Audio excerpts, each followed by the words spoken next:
नमस्कार दोस्तों, मैं आपका मित्र अजय बताने एक बार फिर से करंट अफेयर का एक और इम्पोर्टेंट टॉपिक लेकर उपस्थित हूं।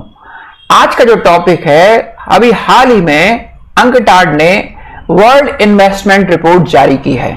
अंकटाड ने विदेशी प्रत्यक्ष निवेश पर 2020 की एक रिपोर्ट जारी की है। तो उसी रिपोर्ट का हम विश्लेषण करते हैं, जानने का प्रयत्न करते हैं तो किस देश ने सर्वाधिक एफडीआई प्राप्त किया है। भारत की एफडीआई की सूची में क्या स्थिति है, कोविड-19 का एफडीआई पर क्या प्रभाव पड़ रहा है और भारत ने कैसे इस बार एफडीआई में एक नया स्थान प्राप्त किया है। तो चलिए आज की रिपोर्ट को हम समझने का प्रयत्न करते हैं। तो सबसे पहले तो ये समझ लें कि ये रिपोर्ट किसने जारी की है। यह रिपोर्ट यूएनसीटीएडी ने जारी की है, जिसको संक्षेप में अंकटाड के नाम से भी जानते हैं। ये रिपोर्ट के बारे में कुछ महत्वपूर्ण बिंदुओं को हम समझ लेते हैं जो आपके एग्जाम पॉइंट ऑफ व्यू से इंपॉर्टेंट होने वाले हैं। एक छोटी सी रिक्वेस्ट है, जो बच्चे पहली बार मेरा यूट्यूब चैनल देख रहे हैं तो प्लीज मेरे चैनल को सब्सक्राइब कीजिए, लाइक कीजिए, मित्रों में शेयर कीजिए और बेल आइकॉन को प्रेस कर दीजिए, जिससे इसी प्रकार के वीडियो आपको समय पर प्राप्त होते रहें। तो चलिए इस रिपोर्ट की इंपॉर्टेंट जो पॉइंट्स हैं उनको समझने का प्रयत्न करते हैं। तो यह रिपोर्ट कब जारी हुई है, तो यह रिपोर्ट अंकटाड ने 16 जून को जारी की है। 16 जून 2020 को यह रिपोर्ट जारी हुई है। यह रिपोर्ट किससे संबंधित है, चूंकि अंकटाड अन्य विषयों पर भी अपनी रिपोर्ट समय समय पर जारी करता है। तो इस बार की जो रिपोर्ट जारी हुई है, तो जैसा मैंने आरंभ में बताया था कि यह रिपोर्ट विदेशी प्रत्यक्ष निवेश के प्रवाह संबंधी रिपोर्ट है और यह रिपोर्ट अंकटाड का जो 30वां संस्करण है। यह रिपोर्ट जो अंकटाड द्वारा जारी किया गया है वो उसका 30वां संस्करण है। और अंकटाड द्वारा जारी इस रिपोर्ट की जो थीम है वो है international production beyond the pandemic. बहुत ही सटीक थीम रखी है, क्योंकि कोविड-19 का जो पैंडेमिक चल रहा है, इस ड्यूरेशन में इंटरनेशनल प्रोडक्शन की क्या स्थिति है, इसको ध्यान में रखते हुए इन्होंने ये थीम रखी है। चलिए और इंपॉर्टेंट चीजें इनके बारे में जान प्राप्त करते हैं।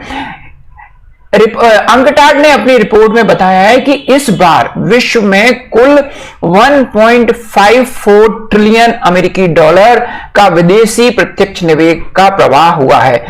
1.54 ट्रिलियन डॉलर का विदेशी प्रत्यक्ष निवेश का प्रवाह हुआ है। और इस प्रवाह में ये जो विदेशी प्रत्यक्ष निवेश जो इतना हुआ है, इसमें भारत की स्थिति क्या है। तो भारत ने 2019 में, देखो 2020 की रिपोर्ट है लेकिन ये जो जानकारी है वो 2019 की है। तो 2019 में भारत ने 51 बिलियन अमेरिकी डॉलर का एफडीआई प्राप्त किया है। और हमारे लिए खुशी की बात यह है कि 2018 के वर्ष में भारत को जहां 42 अरब अमेरिकी डॉलर का एफडीआई प्राप्त हुआ था और पिछले वर्ष 2018 में हमारा स्थान 12वां था, वही हमने इस बार 42 अरब डॉलर से बढ़कर 51 बिलियन डॉलर प्राप्त किया है। इसका मतलब लगभग हमने 9 अरब डॉलर का अधिक विदेशी प्रत्यक्ष निवेश प्राप्त किया है। लगभग हमने 21% विदेशी प्रत्यक्ष निवेश में 21% की बढ़ोतरी हासिल की है। और जब कोविड-19 का इफेक्ट है पूरे विश्व पे, कोविड-19 के कारण पूरे विश्व में लॉकडाउन है, ऐसी स्थिति में कैसे भारत का विदेशी प्रत्यक्ष निवेश बढ़ा है। तो विदेशी प्रत्यक्ष निवेश प्राप्त करने की दृष्टि से इस वर्ष की जो सूची है उसमें भारत का 9वां स्थान है, ये ध्यान रखना बच्चों। चलिए अब जो भारत में जो विदेशी प्रत्यक्ष निवेश बढ़ा है उसका कारण क्या है। तो उसका कारण यह है कि भारत ने अपने डिजिटल क्षेत्र में अधिक एफडीआई आया है। भारत के डिजिटल क्षेत्र में अधिक एफडीआई फॉरेन डायरेक्ट इन्वेस्टमेंट आया है। उदाहरण के तौर पर एक और हम बात रख सकते हैं, 2020 में भी यह स्थिति अच्छी बनी हुई है। भारत के लिए एफडीआई प्रवाह की दिशा में सकारात्मक दिशा बनी हुई है। भारत की 2020 की प्रथम तिमाही अगर हम लें तो इस तिमाही में भारत को लगभग 650 बिलियन डॉलर एफडीआई प्राप्त हो चुका है। और अंकटाड ने भी अपनी रिपोर्ट में यह बताया है कि जो सकारात्मक प्रवाह जो हमें भारत में दिख रहा है यह इस वर्ष 2020 में भी जारी रहेगा। इसका कारण यह है कि एक तो भारत का बड़ा मार्केट है, भारत के पास एक विशाल मार्केट उपलब्ध है। दूसरा, कोविड-19 के कारण सभी देशों का चीन के प्रति रुख सख्त हुआ है और वहां से विदेशी कंपनियां इन्वेस्टमेंट निकालकर भारत में इन्वेस्टमेंट करना चाहती हैं। चलिए आगे बढ़ते हैं। भारत की अगर स्थिति हम एशियाई क्षेत्र में देखें तो एशियाई क्षेत्र में भी भारत विकासशील एशियाई क्षेत्रों में भी 5 टॉप देशों में शामिल है। अब लेकिन एक आशंका अंकटाड ने जारी की है। क्या आशंका बताइए कि 2020 में जो एफडीआई प्रवाह की जो दिशा रहेगी, जो प्रवृत्ति रहेगी, उसमें 2019 की तुलना में लगभग 40% की कमी आ सकती है। ये बड़ा भय का विषय है कि 40% इन्वेस्टमेंट कम हो सकता है। अब भारत के बारे में एक और मैं आपको फैक्ट बता दूं, भारत ने इस वर्ष 51 अरब डॉलर का, अमेरिकी डॉलर का एफडीआई प्राप्त किया है। लेकिन वो कौन सा वर्ष था, वो कौन सा फाइनेंशियल ईयर था जब भारत ने सबसे अधिक, अभी तक का सबसे अधिक एफडीआई प्राप्त किया है? तो ये बच्चों प्री की दृष्टि से बहुत इंपॉर्टेंट है कि भारत ने 2016 और 17 की फाइनेंशियल ईयर में अभी तक का सबसे अधिक एफडीआई प्राप्त किया था और उसका मान 60.08 बिलियन अमेरिकी डॉलर था। तो ये ध्यान रखना, अभी तक 2019-20 तक भारत ने 2016 में सबसे अधिक एफडीआई प्राप्त किया था। चलिए अगर कंपैरिजन हम करें तो ये जो है दोनों वर्षों की तुलनात्मक अध्ययन दिया गया है, दोनों 2018 का और 2019 का।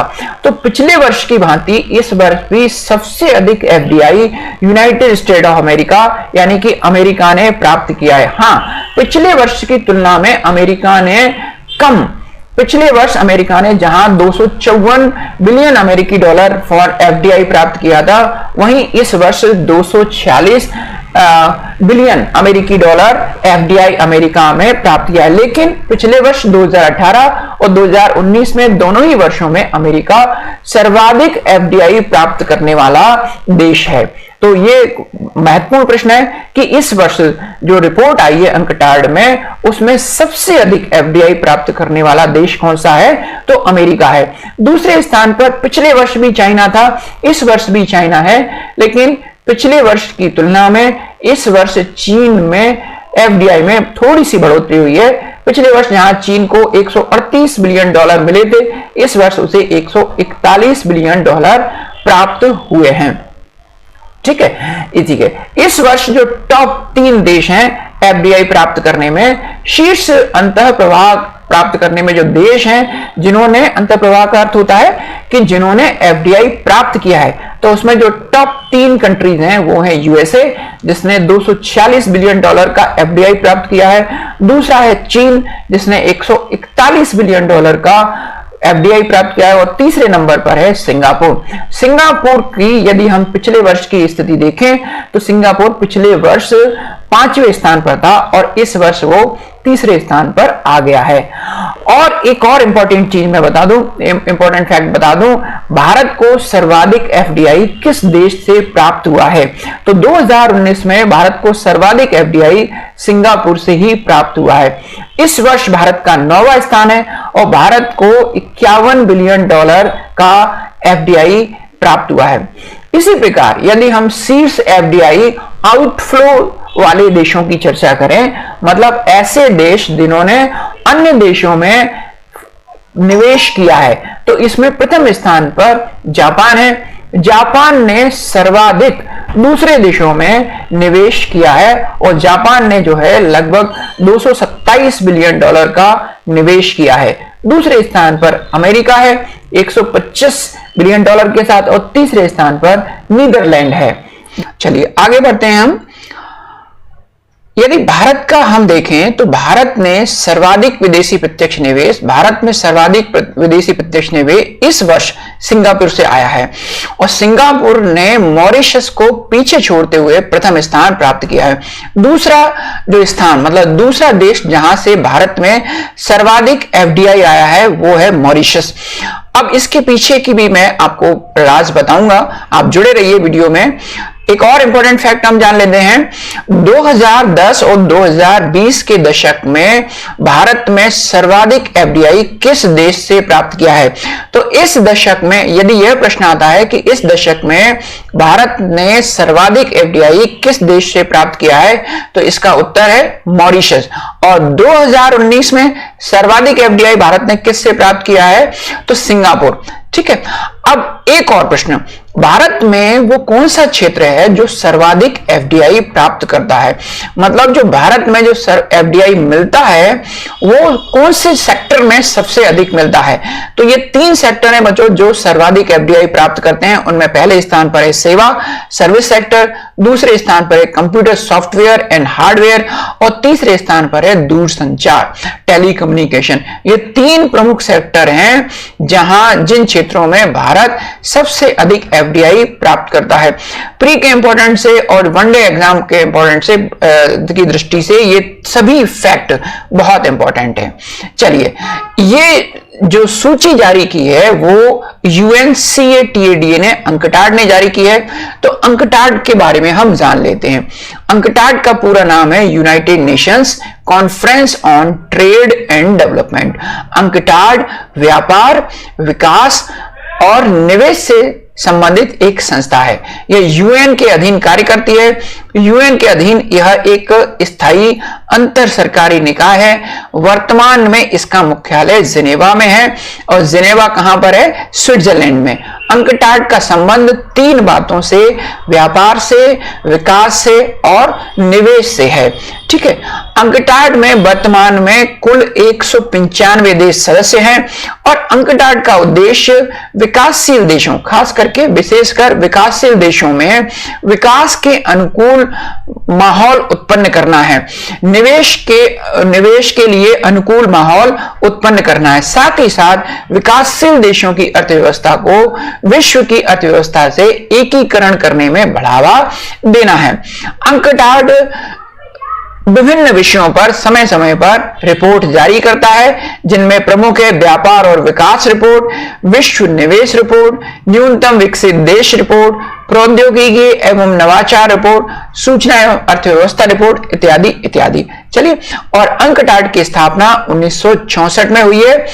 वर्तमान में अंकटाड के जो अध्यक्ष हैं वो हैं अब्दुल महमूद अब्दुल हमीद मोहम्मद, और अंकटाड के वर्तमान में महासचिव मुखीसा कियूती हैं। ये मुखीसा कियूती जी हैं, ये अंकटाड के महासचिव हैं। अंकटाड के प्रथम महासचिव डॉक्टर राहुल प्रोविस थे, और वर्तमान में कौन है? अध्यक्ष अब्दुल महमूद अब्दुल हमीद मोहम्मद। चलिए, अब थोड़ा सा विदेशी प्रत्यक्ष निवेश के बारे में जान लेते हैं। आखिर एफडीआई होता क्या है? तो बच्चों समझना, जब एक देश की कंपनी दूसरे देश की कंपनी में कुछ पैसा इन्वेस्ट कर देती है, या दूसरे देश में जाकर एक नई कंपनी बनाकर एक नई इकाई की स्थापना करती है, या भूमि अधिग्रहण करती है, या भूमि खरीद लेती है, ऐसे इन्वेस्टमेंट को, ऐसे निवेश को एफडीआई या फॉरेन डायरेक्ट इन्वेस्टमेंट या विदेशी प्रत्यक्ष निवेश कहते हैं। अब ऐसे करने से उस कंपनी को उस पेरेंटल कंपनी में उसकी जो बोर्ड ऑफ डायरेक्टर है उसमें भाग लेने का अधिकार मिल जाता है। कहने का मतलब है कि जो निवेशक कंपनी है वो जो पेरेंटल कंपनी है उसके प्रबंध का हिस्सा बन जाती है। अब बात यह है कि कोई विदेशी कंपनी, मान लीजिए अमेरिका की एक विदेशी कंपनी है वॉलमार्ट, वो भारत की एक कंपनी फ्लिपकार्ट में इन्वेस्टमेंट करना चाहती है, निवेश करना चाहती है, तो कितना निवेश करें, न्यूनतम कितना निवेश करना आवश्यक है जब हम उस निवेश को एफडीआई की संज्ञा प्रदान करेंगे। में भारत सरकार ने अरविंद मायाराम समिति की सिफारिश को स्वीकार किया। अरविंद मायाराम समिति ने कहा कि कम से कम एफडीआई के लिए, कम से कम एफडीआई का दर्जा प्राप्त करने के लिए कम से कम विदेशी निवेशक को पेरेंटल कंपनी में कम से कम 10% शेयर खरीदना आवश्यक है। ठीक है, सिंपल बात है, विदेशी प्रत्यक्ष निवेश का मतलब है कि एक देश की कंपनी दूसरे देश की कंपनी में या तो निवेश कर दे या फिर नई इकाई कर दे। अब जो विदेशी प्रत्यक्ष निवेश है, एफडीआई है, वो कितने प्रकार का हो सकता है? तो इसकी प्रकृति दो प्रकार की हो सकती है, दो तरह की हो सकती है। पहली जो प्रकृति है उसको हम ग्रीन फील्ड निवेश कहते हैं। इसके तहत क्या होता है? इसके तहत दूसरे देश में एक नई कंपनी स्थापित करती है। अमेरिका की कंपनी एक नई भारत में आकर एक नई कंपनी स्थापित कर दे, तो ऐसे निवेश को हम ग्रीन फील्ड निवेश कहते हैं। दूसरा होता है एफपीआई, फॉरेन पोर्टफोलियो इन्वेस्टमेंट, जिसको पोर्टफोलियो निवेश के नाम से भी जानते हैं। इसके तहत किसी विदेशी कंपनी के शेयर दूसरी कंपनी खरीद लेती है या उसका स्वामित्व खरीद लेती है या उसका अधिग्रहण कर लेती है जो पहले से विद्यमान है।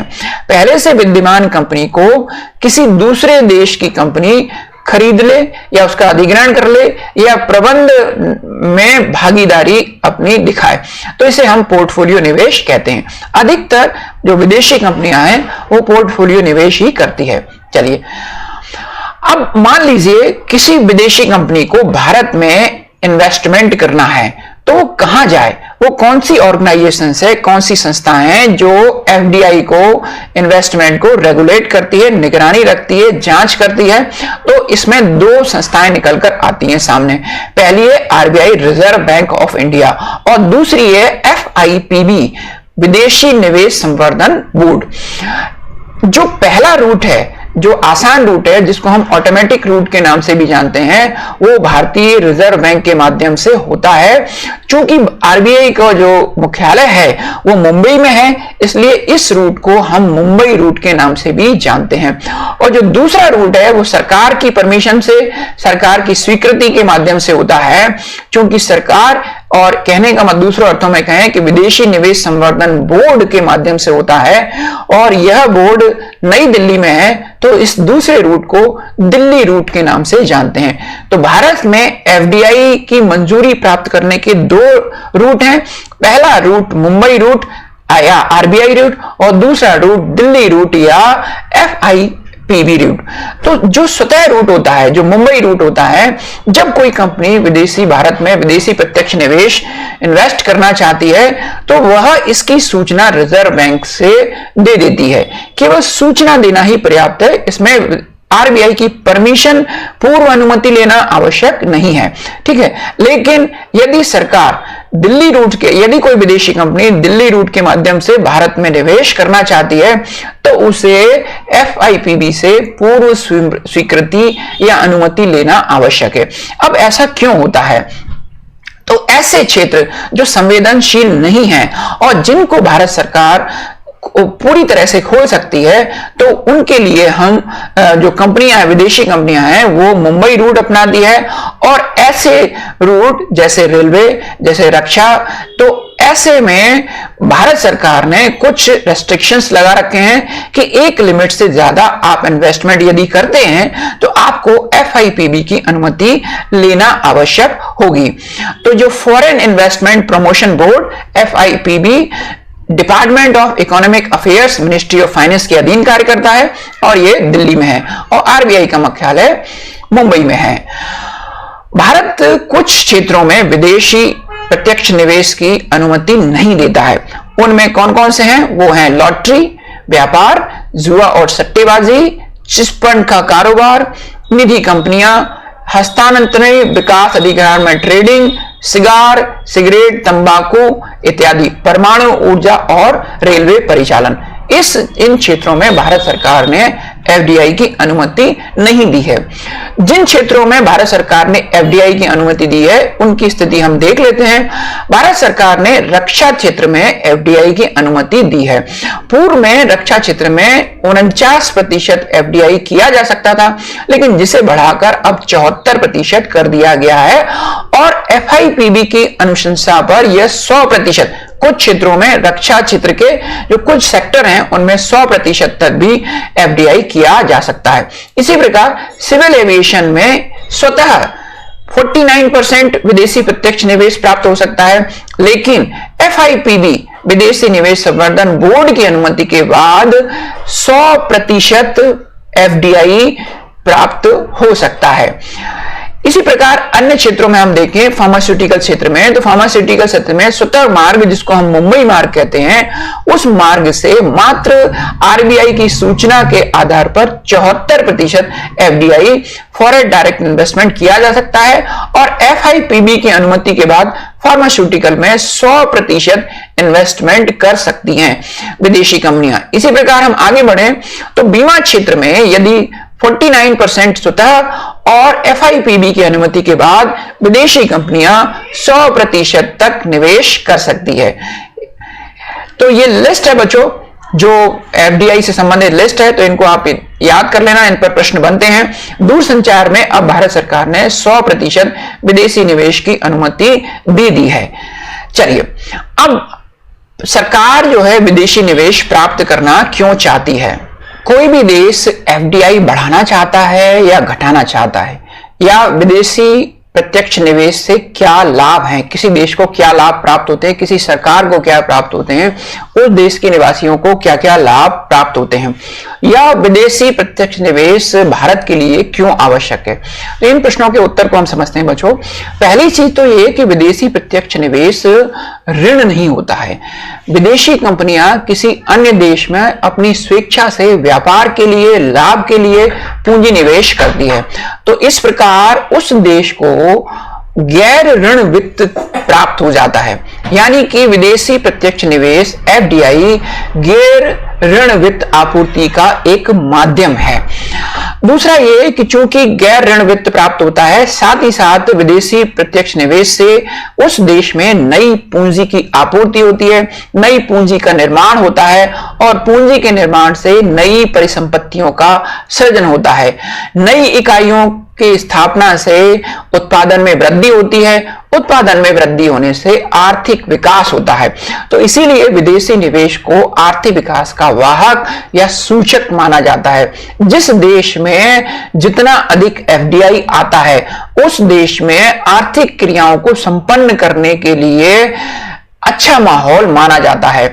वर्ल्ड बैंक ने पिछले वर्ष ईज ऑफ डूइंग बिजनेस की एक सूची जारी की थी, जिसमें भारत की बढ़ती हुई स्थिति यह दर्शाती है कि भारत में विदेशी निवेश करना सुरक्षित है, और इसी का कारण है कि भारत में निरंतर विदेशी प्रत्यक्ष निवेश बढ़ता जा रहा है। जब नई कंपनियां आती हैं, विदेशी कंपनियां आती हैं, तो निवेश के साथ साथ वे अपने साथ नई नई तकनीकों को भी लेके आती हैं, साथ ही साथ व्यापार की, प्रबंध की और मार्केटिंग के नई तकनीकें, नए कौशल का सृजन होता है। चूंकि जो विदेशी कंपनियां हैं वो कई देशों में अपना कार्य करती हैं, मतलब वो कंपनियां एमएनसीज होती हैं, मल्टीनेशनल कंपनीज होती हैं, तो इस कारण से व्यापार और निर्यात में वृद्धि होती है। जिस देश में ये कंपनियां इन्वेस्टमेंट करती है, उस देश की जीडीपी में वृद्धि होती है, उस देश में रोजगार वृद्धि से, व्यापार वृद्धि से और सरकार को टैक्सेशन, कर राजस्व में प्राप्ति के कारण उस देश की प्रति व्यक्ति आय और सरकार की आय में वृद्धि होती है। चलिए, तो जब हर एक देश ये चाहता है कि उसके देश में एफडीआई आए, भारत ने भी एफडीआई को आने के लिए, एफडीआई को लाने के लिए अपनी जो इकोनॉमिक पॉलिसीज हैं उसमें काफी लिबरलाइजेशन किया है, और उसी का परिणाम है कि भारत ने विभिन्न सेक्टर को एफडीआई के लिए खोल दिया है। कुछ कुछ क्षेत्र, जैसे मैंने सूची आपको बताई, कुछ कुछ क्षेत्र 100% तक एफडीआई के लिए खोल दिए गए। लेकिन अभी यहां पर कुछ शंकाएं सामने निकलकर आई हैं। अभी हाल ही में क्या हुआ है, खास करके हम चीनी कंपनियों को अगर हम देखें तो चीन से हमें प्रत्यक्ष रूप से एफडीआई प्राप्त नहीं होता है। चीन की कंपनियां सिंगापुर में रजिस्टर्ड होती हैं और सिंगापुर से इन्वेस्टमेंट भारत में होता है। क्योंकि सिंगापुर और मलेशिया ऐसे देश हैं जहां पर भारत ने दोहरे आरोपण से इन्हें मुक्ति दे रखी है, तो यहां इन देशों को दोहरे करारोपण से मुक्ति से लाभ प्राप्त होता है, और इस कारण चीन ने डायरेक्ट इन्वेस्टमेंट न करके सिंगापुर के रूट होते हुए भारत में इन्वेस्टमेंट किया है। लेकिन चीन की जो इन्वेस्टमेंट की जो इच्छा है, भारत में रोजगार वृद्धि से अधिक भारतीय कंपनियों को अधिग्रहण की अधिक है और इसी को ध्यान में रखते हुए भारत सरकार सजग हो गई है। भारत सरकार ने अपनी नई एफडीआई नीति में कुछ बिंदु स्पष्ट रूप से दर्शाए हैं। पहली बात तो यह कि जितनी भी अवसरवादी विदेशी कंपनियां हैं जिनके द्वारा शत्रुतापूर्ण अधिग्रहण किया जा सकता है या करने की चेष्टा कर रही हैं, उनको रोकने के लिए भारत सरकार ने 8 फरवरी 2019 में कंपनी एक्ट में एक संशोधन किया है, significance beneficial honours amendment act पारित किया है। और इस अमेंडमेंट का उद्देश्य है कि जो गैर पारदर्शी कंपनियां हैं, मतलब जिनके मालिकों की स्पष्ट जानकारी नहीं है, उनको स्पष्ट रूप से पहचान किया जाए, उन पर सख्ती से पहचान की जाए।